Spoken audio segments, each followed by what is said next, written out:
Speaker के सामने भी छाती तीर के खड़ा हो जा कि मैं बिरसा मुंडा की औलाद हूँ, हम अंग्रेजों से नहीं डरे, तुम तो संघियों के औलाद हो, हम तुमसे डरने वाले नहीं है।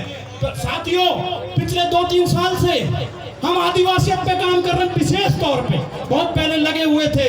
मैं आपको याद दिलाना चाहता हूँ, भाई बनवारीलाल जी साहता ने आपने जिक्र किया विश्व आदिवासी दिवस पे सार्वजनिक अवकाश का। साथियों, 2018 में जब चुनावी समय था तो वसुंधरा की सरकार ने टीएसपी में ऐच्छिक अवकाश घोषित कर दिया। तो उसको मुद्दे को समझो, वो बहुत तगड़ी बांटने की नीति थी अपन को, कोई पर उसका ध्यान नहीं गया। वो ये नीति थी कि उधर के आदिवासियों को तो ये लगे कि आप तो आदिवासी हो इसलिए आपको तो छुट्टी है, और पूर्वी राजस्थान ये दौसा, करौली, अलवर, सवाई माधोपुर, भरतपुर, धौलपुर ये क्या जिले में के आदिवासी निवास नहीं करते, उसको हमने मुद्दा बनाया और तारीख की घोषणा की। तो एक ही दिन में फिक्स 11 बजे 165 उपखंड मुख्यालयों पर ज्ञापन दिए, उसके बाद में खुला पत्र जारी किया, 33 एमएलओ से लेटर पैड लिखवाई, और उसके बाद में जब भी पार नहीं पड़ी तो हमने जयपुर में रणनीति बनाई, और रणनीति ऐसी बनाई जिसको हमने उजागर नहीं किया, क्योंकि जो रणनीति उजागर हो जाती है वो कभी सफल नहीं होती। फोन कर करके हमने क्रांतिकारियों को इकट्ठा किया कि इसमें जान भी जा सकती है, आपको लठ भी पड़ेंगे, केस भी लगेंगे, लेकिन हमको लड़ना होगा, जब भी हमारा हक अधिकार मिलेगा। मैं धन्यवाद देता हूँ आप अलवर के 2 क्रांतिकारी ओम प्रकाश मीणा जी और दिनेश छाजूरामपुरा, वो हमारे साथ जयपुर गए थे भरे कोरोना में दुब दुब के। उसके बाद में बनवारीलाल जी हमने बहुत ही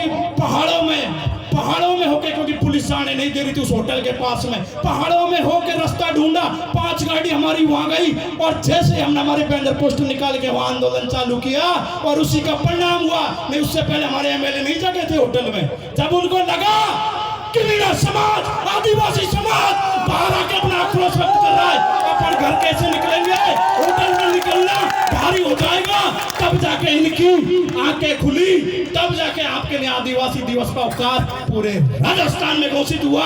और आज खुशी की बात है कि हमारे कर्मचारी वर्ग हमारे साथ जुड़ा, और इस उत्सव को धूमधाम से मनाते रहो। और जब भी बात आदिवासियत की तो उठ खड़े होना, क्योंकि तुम्हारे साथ कोई नहीं है। अगर तुम यूनिटी में नहीं रहे तो तुमको इसी तरीके से दबाया जाएगा, कुचला जाएगा। जब बात हो आदिवासियत की तो 14 करोड़ आदिवासी हैं 2011 की जनगणना के अनुसार, 11 करोड़, लेकिन अब जनगणना में लगभग 14 करोड़ आदिवासी। जब बात हो मीणा समाज की तो लगभग 1 करोड़ तुम राजस्थान में हो। अपनी जनसंख्या का महत्व को समझो, और इन नेताओं के चक्कर मत आओ। नेता उसी को चुनो जो समाज का हो, जो समाज का नहीं, जो राष्ट्र का नहीं, और जो राष्ट्र का है वो कास्ट का नहीं। मैं तो कहना चाहता हूँ, साथ ही में आपका 2 बात साथ में कहना चाहता हूँ कि मत लड़ो आपस में, मत लड़ो आपस में, नहीं तो बिगड़ जाओगे, मौत आने से पहले खुद की नजरों में मर जाओगे। अरे हो अगर आदिवासी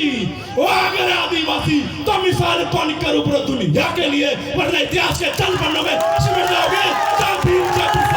धन्यवाद साथियों, बहुत बहुत धन्यवाद भाई संजय जी भिंगवा, आपने समाज के लिए